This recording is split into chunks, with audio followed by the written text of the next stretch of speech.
Donc on a besoin de beaucoup de discipline, de combattre ces voix embêtantes. Beaucoup de discipline. L'autre discipline qu'on a besoin, c'est jamais, jamais sous-estimer le pouvoir d'influence et d'association. Je l'ai mentionné un petit peu auparavant. Jamais et jamais sous-estimer la puissance de votre propre discipline. Vraie discipline, ce n'est pas l'option facile. Tout le monde préfère d'aller tard au lit et se réveiller tard, au lieu de se réveiller à 6 heures du matin. C'est facile de dormir tard, se réveiller tard, débarquer tard au boulot, se casser tôt. Tout ça, c'est facile. C'est facile aussi de faire le nécessaire au lieu de faire l'important. C'est facile aussi de faire le nécessaire au lieu de faire tout. Attendre, c'est toujours facile au lieu d'agir. Essayer, c'est toujours facile au lieu d'accomplir. Ça serait super facile si on ne payait pas nos factures. On ne faisait pas notre lit le matin. On ne nettoyait pas la maison. On ne payait pas nos taxes. Ça serait la belle vie, hein. Et qu'est-ce qu'on deviendra? Rien. Rien. Le système où on vit rend les choses faciles, pas vraiment profitables. Le profitable semble très très difficile. Notre monde sera tout le temps une bataille entre la vie de facilité avec des récompenses momentanées et une vie de discipline avec des récompenses plus significatives. Significatif. Ok? Le prix de discipline et le prix de regret. Boum! Oh, I wish. Oh, si je pouvais. Oh, I wish. Oh, si j'avais. Oh, j'aurais pu. Wake up! Réveillez-vous. Car on paiera l'une ou l'autre. Le souhait d'avoir fait voix de regret. Parler avec un temps triste quand c'est trop tard. Le regret de pas de deuxième chance et qu'est-ce que je dois faire différemment. Donc choisissez l'une ou l'autre. Free will, c'est ce qui fait la différence entre l'être humain et les animaux. On peut réfléchir, on peut penser, on peut décider pour nous-mêmes, une ou l'autre. Mais chacun aura un prix. Le prix de regret ou le prix de discipline. Une va vous coûter des centimes et l'autre va vous coûter une fortune. La même discipline dont vous avez besoin pour faire votre lit, nettoyer votre garage, faire votre vaisselle, c'est la même dont vous avez besoin pour faire votre série, manger votre repas, faire votre routine, faire votre diète, vous organiser dans votre boulot, organiser vos finances, organiser votre vie. C'est la même discipline. Elle s'infiltre partout. Les bonnes habitudes. Les habitudes qui vont vous permettre d'avoir du succès dans votre vie. Si vous êtes organisé dans un domaine et vous n'êtes pas organisé dans un autre, devinez ce qui va se passer.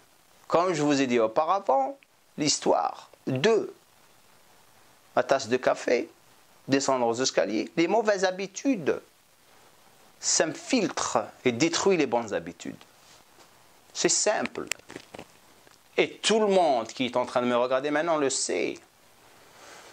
Bonne habitude, mauvaise habitude débarque, détruit la bonne habitude.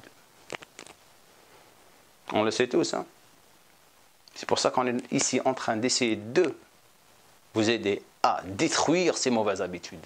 L'autre chose à vraiment payer attention, il faut qu'on soit un exemple pour nos enfants, il faut qu'on soit un exemple pour autres gens. On ne peut pas dire quelque chose et faire l'opposé. La discipline de ne pas faire ça.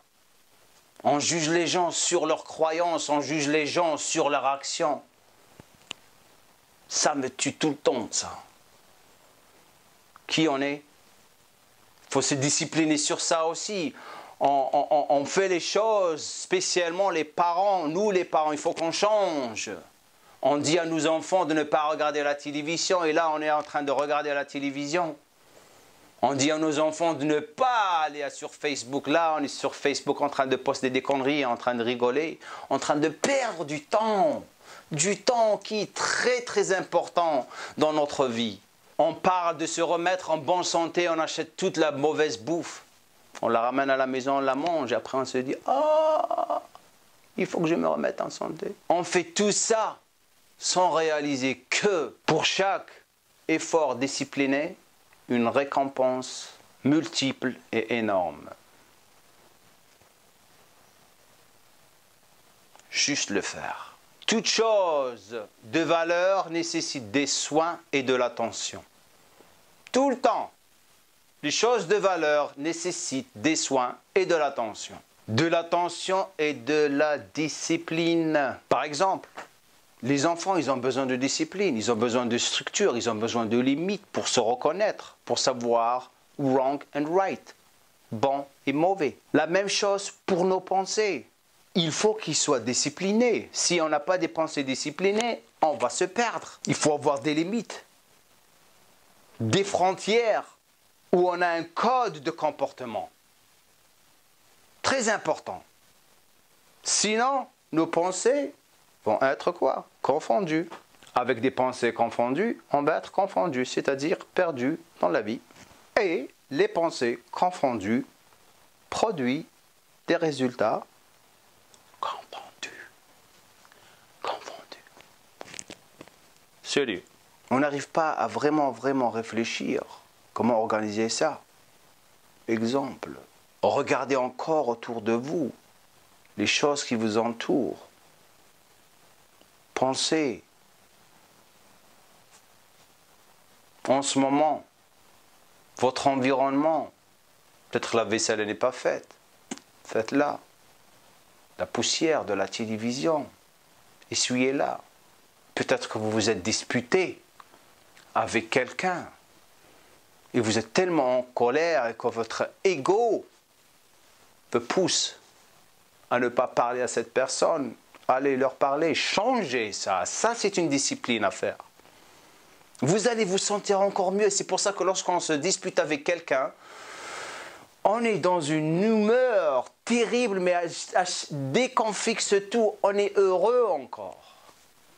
Ne vous mettez pas dans cette position, parce que lorsque vous vous mettez dans cette position, vous allez payer le prix. Une très grande type, une petite astuce, une grande astuce aux mecs, aux maris, aux copains,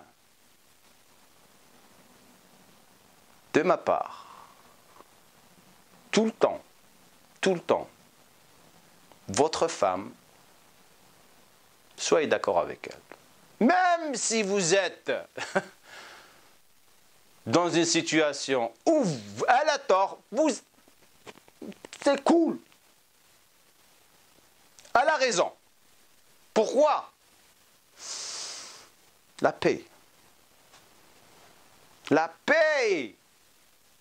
Oubliez votre ego. Il faut l'oublier. Les femmes aussi. Des fois, il faut accepter qu'on a tort. On est humain, on est tous humains. Aussi, peut-être maintenant, vous êtes dans le point où vous allez laisser tout tomber dans votre vie. Votre moment maintenant de commencer une autre discipline est vraiment recommencer, redémarrer. Refaites les choses. Ayez patience.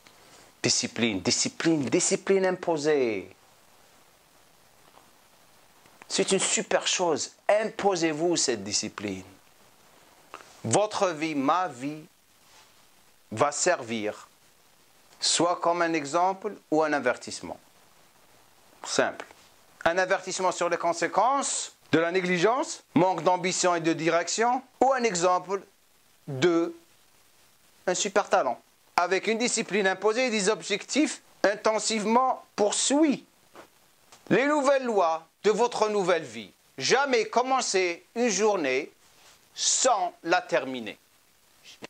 Jamais. Ne jamais commencer vos activités jusqu'à ce que vous savez ce que vous allez achever. Jamais commencer la journée sans la planer. Sans plan, qu'est-ce que vous allez faire? Vous commencez sans plan? 95%.